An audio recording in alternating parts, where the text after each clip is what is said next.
19-годишен напаѓач убил една жена и повредил уште 5 други луѓе при напад со нож во центарот на Лондон.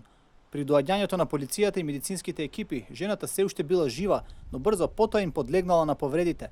Жртвата била на возраст од 60 на години, а повредени биле уште 2 жени и 3 мажи. Според информациите од полицијата, напаѓачот бил норвешки државјанин со потекло од Сомалија, додека загинатата жена била американка.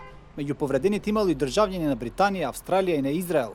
Инцидентот се случил на плоштадот Расел, сместен во квартот Блумсбери, што се смета за еден од центрите на образовниот, интелектуалниот и културниот живот во Лондон.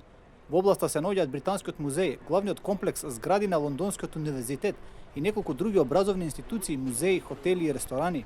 Со пријатели се враќавме од кино кога налетавме на масовно полициско присуство на плоштадот, што е невообичаено за овој дел од Лондон. Имаше 70-80 полицајци и можеби повеќе од 20 на возила. Тогаш го видовме телото како лежи на плочникот, што беше доста вознемирувачки, затоа што се уште не беше покриено. За да се смириме, влеговме во бар на поеден пиелок и таму сите беа шокирани кога разбравме дека има и други што се повредени и дека една жена била избодена.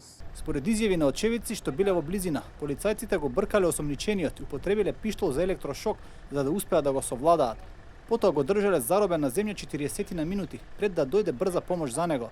Како што соопшти од полицијата, првично не ја исклучуваат можноста дека станува збор за терористички чин, но истовремено објавија дека напаѓачот бил со проблематично ментално здравје. Првичните показатели велат дека менталното здравје на приведеното момче е значаен фактор во овој случај и тоа е една од насоките во кој оди истрагата.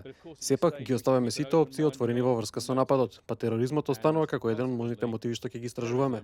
Како мерка на предпазливост во Лондон ќе има зголемено присуство на вооружени полицајци, чија задача ќе биде да пружат безбедност за граѓаните. Веднаш по апсењето, напаѓачот бил префрлен во специјална болница каде што бил сместен под силна присмотра на полицијата.